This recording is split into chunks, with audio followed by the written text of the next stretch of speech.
di rumah kami ya Tuhan. Dan sekarang kami akan memulai ibadah kami, Tuhan yang sertai dari awal hingga akhir. Hanya di dalam nama-Mu kami berdoa dan mengucap syukur. Haleluya, amin. Nah, Miss Novita mau nanya nih sama kalian. Kira-kira kalian kenal nggak sama papa dan mama kalian? Kalian kenal nggak sama kakak kalian? Atau sama adik kalian? Nah, gimana sama Tuhan? Kalian kenal nggak?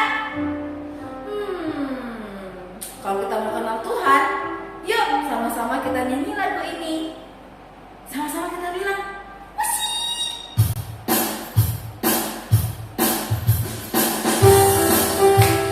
jangan lupa ya buat gerakannya juga sama-sama Miss.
Iya, Tuhan itu lebih dari kakak kita ataupun adik kita. Dia lebih dari apapun, karena Yesus adalah sahabat kita. Ya, sama-sama kita angkat pujian ini.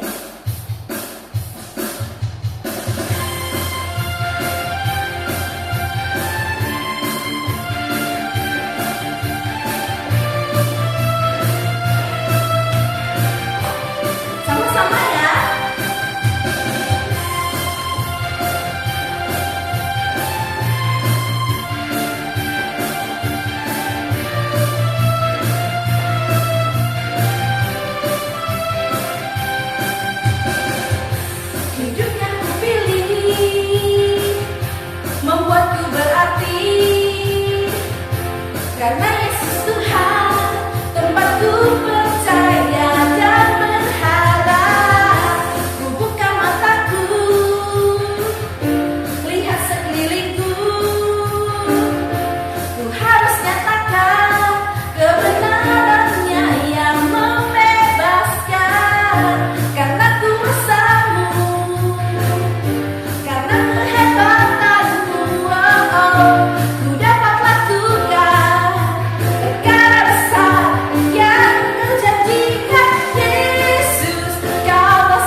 sumberku, waktu kau sahabatku, berada di sisiku, kau sahabatku selama-lamanya, kau sahabatku, berada di sisiku selama-lamanya.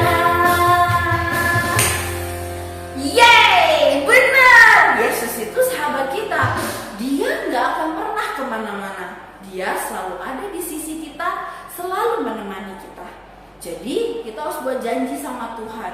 Meskipun nanti kita sudah besar, kita mau tetap bersama dengan Tuhan, berjalan bersama dengan Tuhan, dan juga mau taat dengan Tuhan. Mari kita angkat pujian ini bersama-sama ya.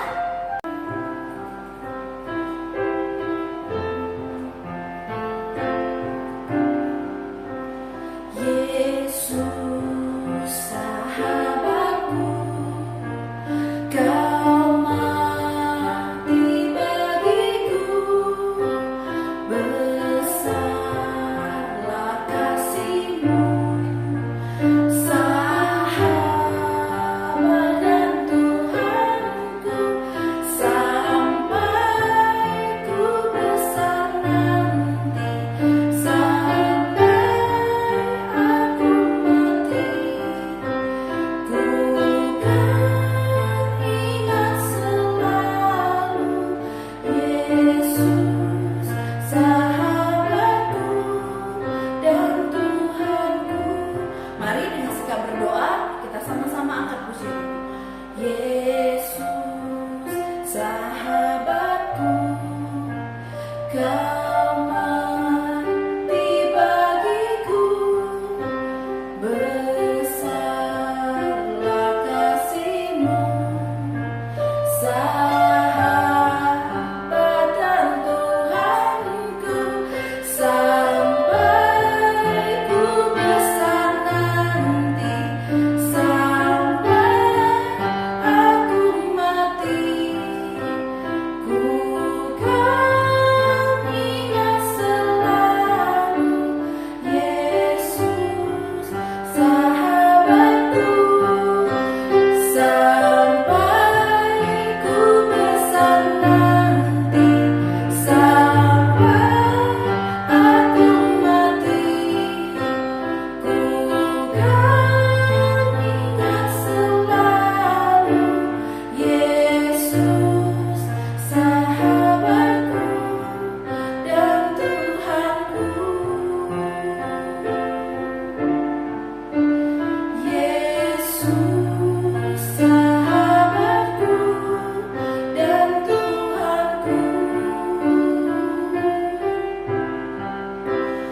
Yesus sahabatku dan Tuhanku.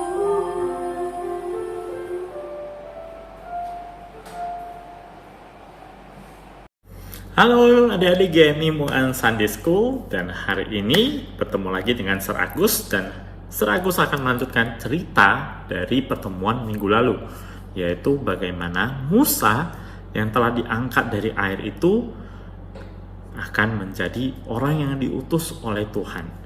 Oke, sebelum kita mendengarkan ceritanya, mari kita sama-sama kita berdoa. Tuhan Yesus, kami bersyukur, berterima kasih kalau Tuhan mengizinkan kami boleh hari ini merenungkan kebenaran firman Tuhan. Tuhan tolong kami untuk boleh belajar dari kisah yang telah Tuhan tuliskan di dalam Alkitab. Tuhan tolong kami agar melalui sejarah daripada Musa ini yang Tuhan izinkan boleh ada di dalam Alkitab sebagai firman yang boleh meneguhkan kami, itu boleh menjadikan kami boleh belajar apa yang Tuhan ingin kami lakukan pada hari ini. Terima kasih Tuhan Yesus, berkati sering akan bercerita maupun setiap kami yang mendengarkan. Dalam nama Tuhan Yesus Kristus kami berdoa. Amin. Teman-teman sudah siap mendengarkan firman Tuhan? Kalau sudah siap, let's dive. Teman-teman, pada hari ini kita akan belajar melihat Musa yang telah tumbuh dewasa, Musa meskipun tumbuh di istana Firaun, namun Musa tahu identitas aslinya. Ia tahu bahwa ia adalah orang Ibrani. Ia tahu juga bahwa orang-orang Ibrani yang ada di Mesir pada saat itu adalah orang-orang yang diperbudak itu. Jadi semua orang-orang Ibrani di Mesir itu diperbudak oleh orang-orang Mesir pada zaman Musa.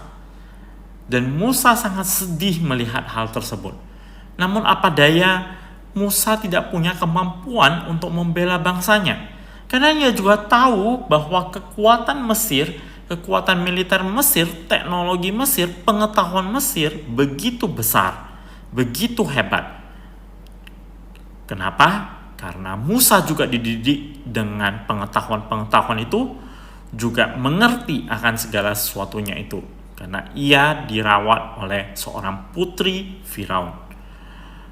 Pada zaman itu, teman-teman, Musa belajar begitu banyak hal di Mesir. Mesir adalah sebuah kota yang mempunyai kekuatan daya perang yang begitu hebat. Sehingga pada saat itu Musa juga belajar strategi perang di Mesir. Teman-teman, Musa tinggal di Mesir itu kurang lebih sekitar ada 40 tahun. Teman-teman, kalau tahu piramida, bayangkan bagaimana pada zaman itu orang-orang sudah bisa membuat piramida. Kemampuan pengetahuan mereka untuk membuat piramida itu tidak mudah, teman-teman. Teman-teman kalau ingat juga mumi, bagaimana mayat yang ada di dalam mumi ketika dibuka pada saat ditemukan, mayat yang di dalam peti itu masih sangat awet. Itu menandakan bahwa pengobatan, bahwa rempah-rempah yang digunakan untuk memumikan mayat saja sudah sangat maju pada saat itu. Musa belajar banyak hal sekali di Mesir. Baik itu dalam hal pengobatan, sastra, hukum, perang, dan banyak hal lainnya lagi.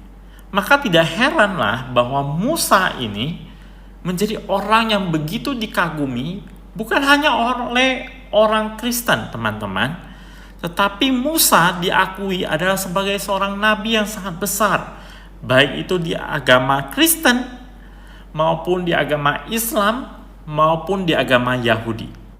Inilah Musa. Dan 40 tahun awalnya di Mesir, ia begitu banyak belajar segala pengetahuan yang ia bisa dapatkan di Mesir. Itu secara tidak langsung mempersiapkan dirinya untuk nantinya diutus oleh Tuhan.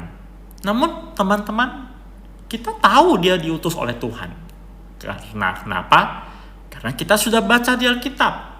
Tapi pada saat itu teman-teman, Musa masih bertanya-tanya. Setelah mempelajari segala pengetahuan di Mesir, Musa bertanya-tanya apa yang bisa ia lakukan untuk bangsanya yang sedang ditindas oleh bangsa Mesir. Bangsa saudaranya ditindas oleh bangsa yang merawat dia sejak kecil. Namun pada akhirnya Musa harus memilih kepada siapa ia berpihak. Pada suatu hari Musa melihat seorang penjaga kerja paksa di Mesir itu sedang menganiaya orang Ibrani. Akhirnya Musa diperhadapkan pada persimpangan jalan. Ia lalu memilih untuk menyelamatkan orang Ibrani dengan segala resikonya. Pada hari itu, ia dengan diam-diam membunuh penjaga yang telah menganiaya orang Ibrani tersebut yang ia lihat. Dari gambar ini, teman-teman, saya sangat suka gambar ini. Kenapa? Karena gambar ini begitu menggambarkan apa yang terjadi di dalam Alkitab. Di dalam Alkitab dituliskan Musa melihat ke kanan ke kiri, melihat apakah ada orang yang melihatnya. Dan teman-teman di dalam gambar ini teman bisa lihat bahwa ia memegang sebuah pisau. Dengan sembunyi-sembunyi ia ingin menikam penjaga bangsa orang Mesir ini. Dan pada hari itu Musa membunuh orang Mesir ini. Setelah dibunuh, Musa ingin menghilangkan jejak kejahatannya. Maka Musa menyembunyikan mayat orang Mesir ini. Ia mengubur orang Mesir ini dan ia berpikir tidak akan ada yang mengetahuinya. Namun satu hal menarik lagi, teman-teman bisa lihat di sini bahwa di gambar itu ada seorang Ibrani yang sepertinya sedang mengintip.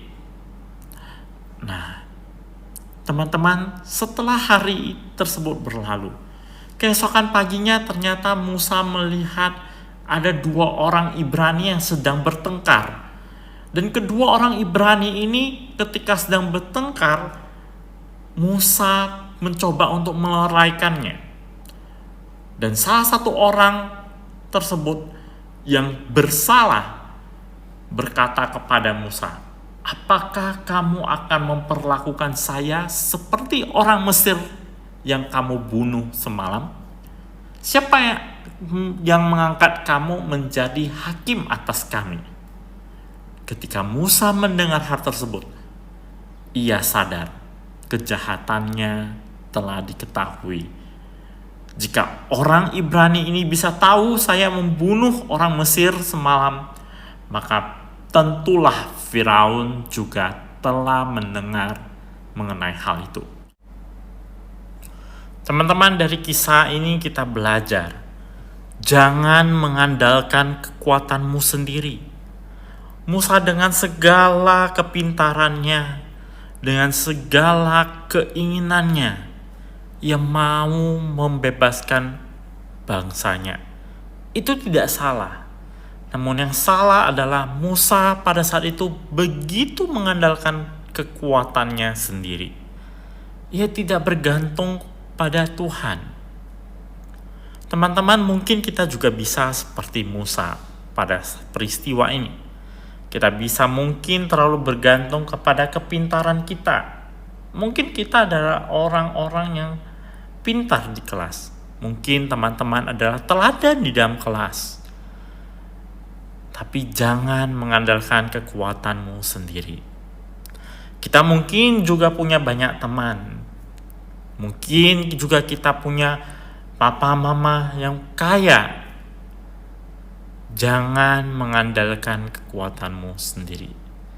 Teman-teman, lewat peristiwa ini kita belajar, jangan sekali-kali mengandalkan kekuatan kita sendiri.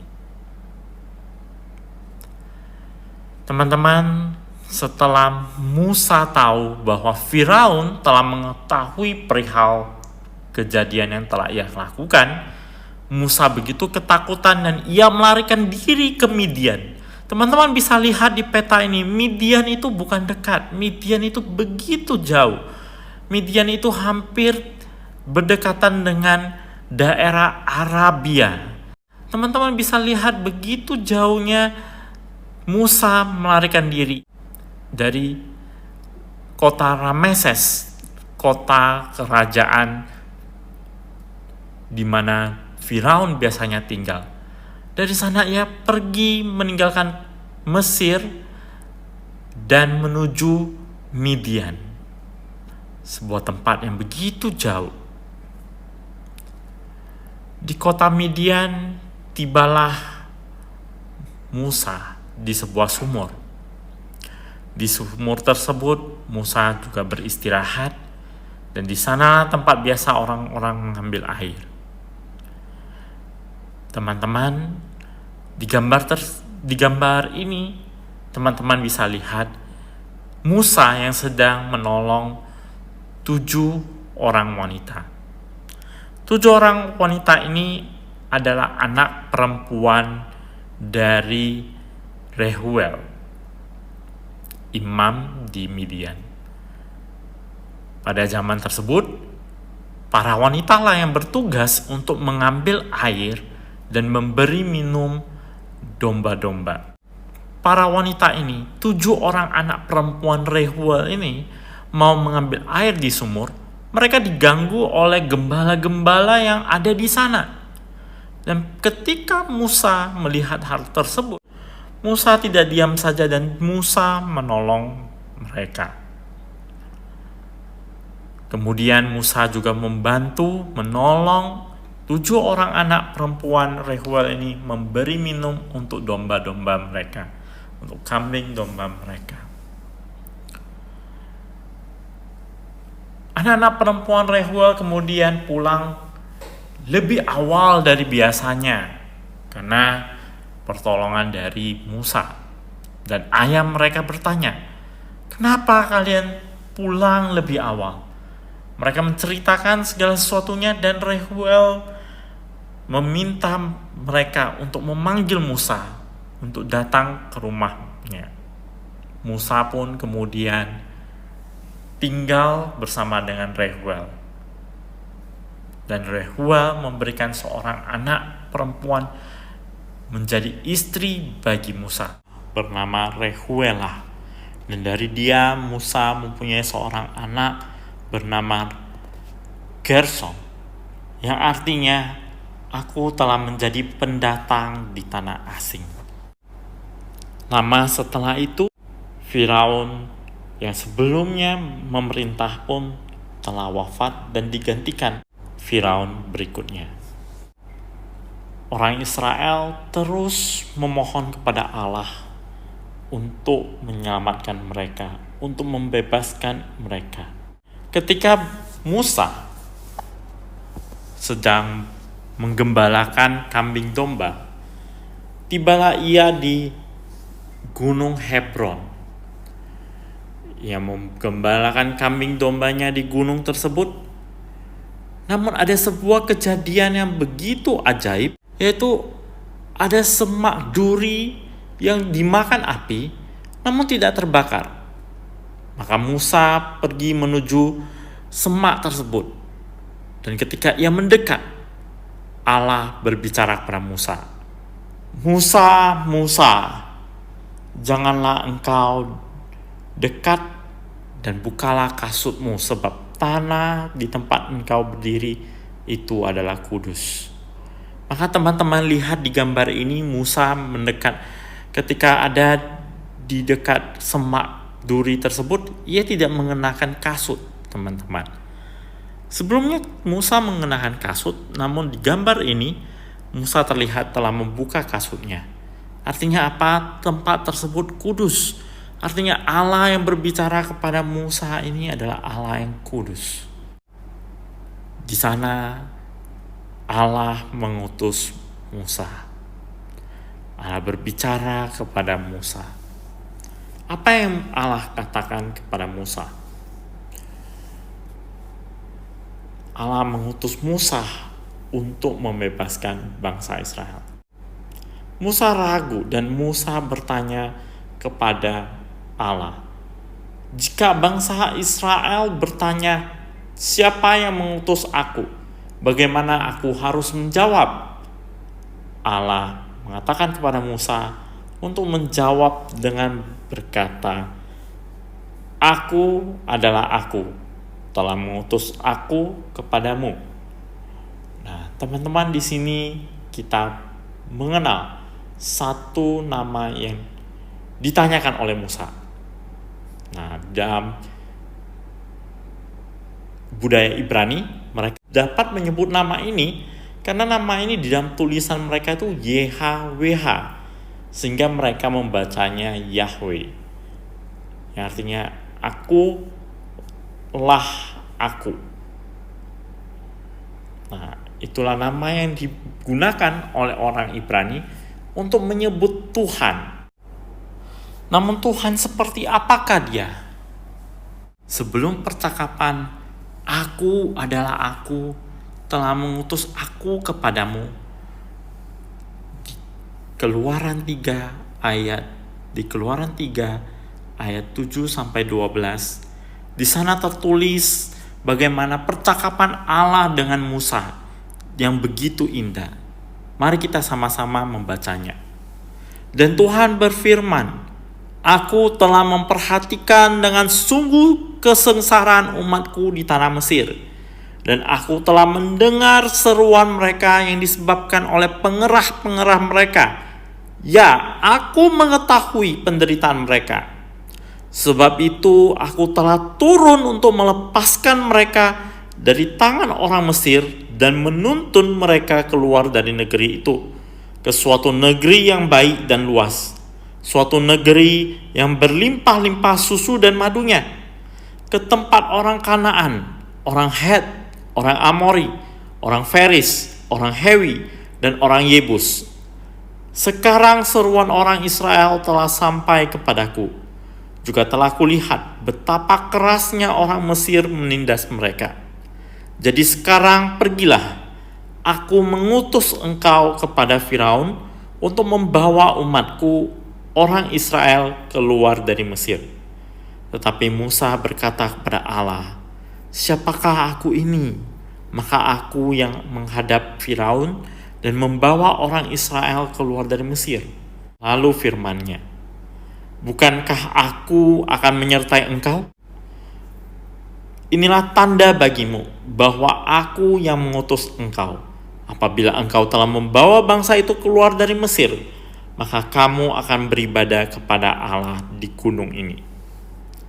Teman-teman, di sini kita bisa melihat beberapa kata kerja yang begitu indah yang Tuhan pakai untuk berkomunikasi ketika berkomunikasi dengan Musa.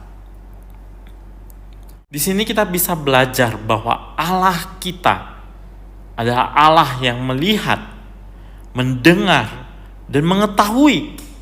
Teman-teman, Allah kita adalah Allah yang melihat semua perbuatan kita hari demi hari. Allah mendengar doa kita. Allah kita adalah Allah yang mengetahui perasaan kita. Allah adalah Allah yang mengetahui keadaan kita. Teman-teman, di sini kita juga melihat bahwa Allah kita adalah Allah yang melepaskan, menuntun, mengutus, dan menyertai. Untuk 4 kata kerja ini, teman-teman, mari kita lihat bersama. Di sini, di kisah ini, Allah kita adalah Allah yang melepaskan. Ia berjanji mau melepaskan bangsa Israel dari perbudakan Mesir. Namun tahukah teman-teman bahwa sebenarnya Allah kita bukan hanya melepaskan bangsa Israel dari perbudakan Mesir, namun Allah kita juga adalah Allah yang telah turun ke dalam dunia, yaitu Yesus Kristus yang melepaskan kita dari perbudakan dosa. Teman-teman, Allah kita juga adalah Allah yang menuntun orang Israel keluar dari Mesir menuju tanah Kanaan. Namun bukan hanya itu, Allah kita juga adalah Allah yang nantinya akan menuntun kita sampai ke dalam kerajaan surga. Teman-teman, Allah kita juga adalah Allah yang mengutus. Di sini Allah mengutus Musa untuk pergi menghadap Firaun. Namun kita semua, meskipun tidak lagi menghadap Firaun, namun Allah kita juga adalah Allah yang sama yang mengutus kita ke dalam dunia ini. Di dalam dunia ini kita mempunyai tujuan, yaitu menjadi saksi-saksinya. Dan oleh karena perintahnya yang Ia berikan, yaitu mengutus kita di dalam dunia ini, Allah juga adalah Allah yang menyertai kita. Allah adalah Allah yang menyertai Musa di dalam membebaskan bangsa Israel. Dan Allah juga adalah Allah yang berjanji menyertai kita sampai kesudahan zaman. Jadi teman-teman, melalui percakapan ini kita bisa belajar siapa sesungguhnya Allah kita. Allah kita ketika ditanya namanya, Ia menjawab, "Akulah Aku." Di sini kita bisa melihat selain nama, ternyata kita juga diperkenalkan Allah kita itu sifatnya adalah sifat Allah yang begitu baik, yaitu Allah yang melihat, mendengar, mengetahui, melepaskan kita dari dosa, menuntun kita ke kerajaan surga, dan mengutus kita di dalam dunia ini, dan berjanji menyertai kita sampai kesudahan zaman.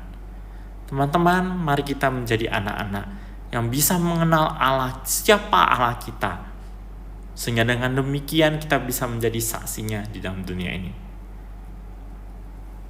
Amin. Mari kita sama-sama kita berdoa. Tuhan Yesus yang baik, firman-Mu berhenti sampai di sini. Tetapi kiranya melalui perenungan kami akan firman-Mu pada hari ini, itu boleh menjadi kekuatan kami. Kami boleh mengenal Allah adalah Allah yang begitu baik, Allah yang mengutus kami di dalam dunia dan berjanji akan menyertai kami. Bukan hanya itu, Engkau juga adalah Allah yang telah menuntun kami, Allah yang berjanji akan menuntun kami sampai kami masuk ke dalam kerajaan-Mu. Karena Tuhan, Engkau telah melepaskan kami dari perbudakan dosa melalui anak-Mu Yesus Kristus. Terima kasih ya Tuhan untuk kasih-Mu dan pengorbanan-Mu. Terima kasih Tuhan Yesus. Hanya di dalam nama-Mu kami berdoa. Haleluya, amin. Demikianlah firman Tuhan kita hari ini. Semoga bisa menjadi berkat buat teman-teman semuanya. Bye-bye everyone. Happy Sunday.